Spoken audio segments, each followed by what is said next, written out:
අයිබෝවන් සුබදෑසනක් හැමෝටම අද 2026 මැයි මාසේ 20 වෙනිදා. ඉතින් අද දවසේ කරන කියන වැඩ කටයුතු සර්වාපකාරයෙන්ම සාර්ථක වෙන්න කියලා ප්‍රාර්ථනා කරනවා මුලින්ම. ඉතින් වීඩියෝ එක බලන ගමන් ලයික් එකක් දාගෙන යන්න අමතක කරන්න එපා. ඉතින් අදත් ඔයගොල්ලන්ට කියන්න හදන්නේ ඩොලර් ගැනුම් මිල විකුණුම් මිල සහ මැද පෙතික රටවල් 7ක සහ සයිප්‍රස් රුමේනියාව ඊශ්‍රායලය සිංගප්පූරුව වගේ රටවල් වල අද කොහොමද මිල ගණන් වෙනස් වෙලා තියෙන්නේ කියලා. channel එකට අලුත් කෙනෙක් නම් subscribe කරලා එකතු වෙන්න. දිනපතා පැහැදිලිව නිවැරදිව මිල ගණන් මේ වෙලාවට බලා ගන්න පුළුවන්. ඉතින් ඩොලරයේ ගැනුම් මිල රුපියල් 335යි 764යි. විකුණුම් මිල රුපියල් 345යි 720යි. ඩොලරයකට අන්තර්ජාලීය සටහන් මිල රුපියල් 330යි 776ක් හැටියට තමයි සටහන් වෙලා තියෙන්නේ. කටාර් රියාලයකට රුපියල් 90යි 788ක් හැටියට සටහන් වෙනවා. ඉතින් සමහර තැන්වල සටහන් වෙන රුපියල් 90ක් හැටියටත්. ඉතින් ඒ වගේම ඕමාන් රියාල් එක රුපියල් 866ක් හැටියට මේ වෙනකොට සටහන් කරලා තියෙනවා. ඩුබායි දිරාම් එකක් රුපියල් 90ක් හැටියට තමයි සටහන් වෙන්නේ.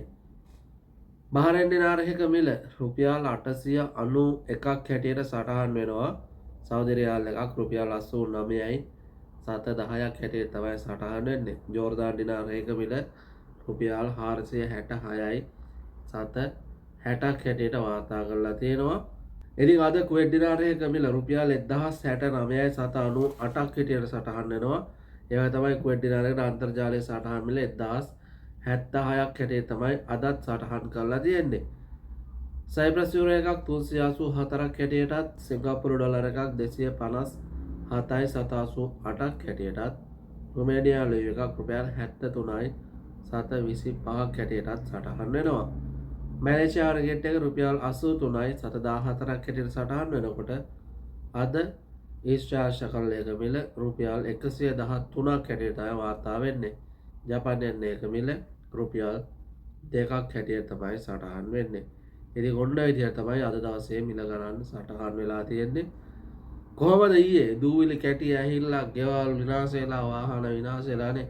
පේන්නේ නැහැ එම්බිරිස්සාවත් ඇදිලා. ඉතින් හැමදාම ඉතින් එම්බිරිස්සාව චුට්ටක් කුණ ගාගෙන හැදෙනවා. මොකද එළිය ගිහිලා රස්නෙන්නෝ දානවා AC එක. වාහනේ නැගගත් AC එක ඊට පස්සේ කට්ටිය බහලා ගියා පස්සේ ආයි වාහනේ රස්නේ ආපහු කාපරේට ආපු AC එක එහෙන්දා මේ කාලේ නම් හරි අමාරුවෙන් තමයි ගෙවන්න වෙලා තියෙන්නේ. ඉතින් ඕගොල්ලෝ පරිස්සමෙන් රැකියාව කරන්න. මේ මිල ගණන් වෙනස් වෙන්න පුළුවන්. අනිවාර්යයෙන් ඒක ගැන දැනුවත් වෙන්න. හමුවෙමු තවත් වීඩියෝ එකකින්. පරිස්සමෙන් ඉන්න. බුස්සරණයි හැමෝටම.